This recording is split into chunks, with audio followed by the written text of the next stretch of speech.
उमेदवारी अर्ज दाखल मी पण घेतला होता, वसंत भाऊंनी पण घेतला होता, परंतु मी तो दाखल केला नाही.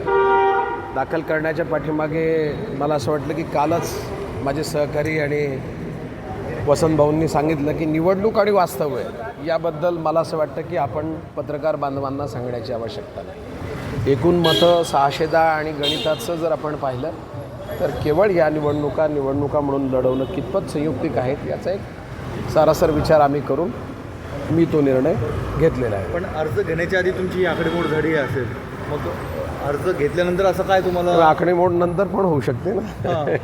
तुम्ही इतके अभ्यासू माझे आमदार आहात, त्याच्यामुळे तुमची आकडेमोड आधी झाल्याशिवाय फॉर्म तुम्ही घेतला नाही, अभ्यासू आहे अशातला काही भाग नाही आहे. मी एक प्रामाणिक शिवसेनेचा कार्यकर्ता आहे. अभ्यासू वगैरे नाही, मी ग्रामीण भागामधला आहे. अलीकडेच आमच्याकडे नगरपालिका, नगरपरिषद आणि नगरपंचायती अस्तित्वात आल्या आहेत. हे शहरीकरणाचं राजकारण आमच्याकडे अलीकडे येतं आहे आणि मी आपल्या ठाई प्रामाणिकपणानं काम करतो आहे.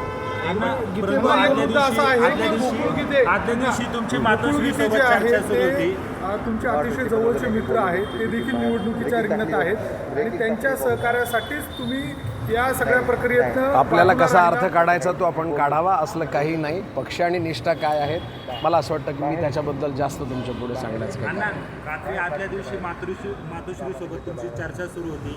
त्यांनी तुम्हाला सांगितलेलं देखील होतं की तुम्ही फॉर्म भरा, तरी पण दुसऱ्या दिवशी तुम्ही फॉर्म भरायला गेले नाही. मी सांगितलं ना, सुरुवातीलाच तुम्हाला त्याचा खुलासा मी स्वयंस्पष्ट केलेला आहे की माणसं पात्रता या पलीकडे निवडणुका कुठच्या दिशेने जात आहोत. आता मला असं वाटतं की आपण सर्व सुरूच आहात त्यामध्ये.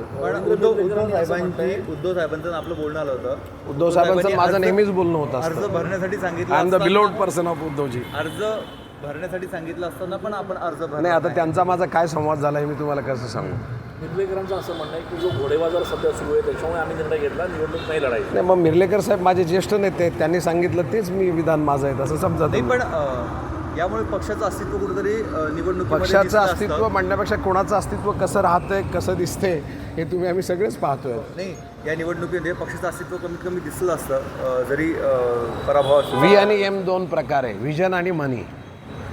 आता व्हिजन वास्तव्यात उतरवण्याच्यासाठी त्याला आवश्यक जो काही साठा लागतो तो साठ्याचा सर्वस्तर अभ्यास करणं गरजेचं आहे. आर्थिक जुळले नाही की मतांच्या जुळले? नाही, आता हे लक्ष्मणराव एवढं डिटेल कशाचं जुळलं नाही तुम्हाला माहिती आहे. तुम्ही या मताशी सहमत आहात का की ज्या पद्धतीनं घोडेबाजार सुरू आहे त्याच्यामुळे तुमच्यासारख्या लोकांना माघार घ्यावी लागेल? अगदी बरोबर आहे ना, सरळ आहे, वास्तव आहे. त्याच्यात आता काय करणार आहे, कुठून आणणार एवढा सगळा साठा. केशव पोरजेंना ऐनवेळी उमेदवारी द्यायला केशव पोरजे माझा सहकारी अजिबात नाही. आमचं कुणाशी वाद नाही, काही नाही. जे काही आम्ही आता आहोत उद्धवजींबरोबर आणि शिवसेनेबरोबर ते आम्ही समाधानी आहोत. केशव तर मला आत्ता भेटत आहेत. आमचं कुठल्याही प्रकारचं वाद विवाद काहीच नाही. अशी चर्चा सुरू आहे. हां, कशी आहे?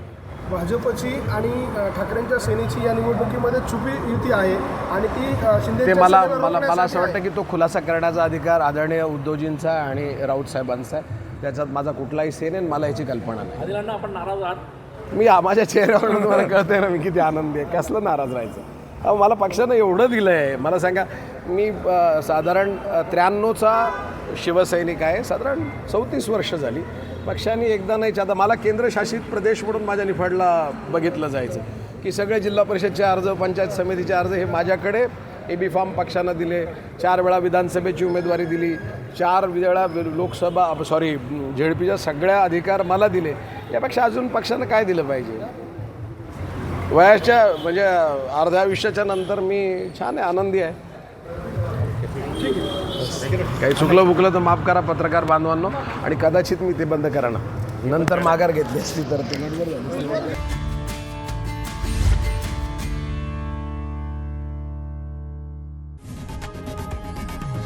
लोकशाही मराठी ऐका, पहा, जागरूक रहा.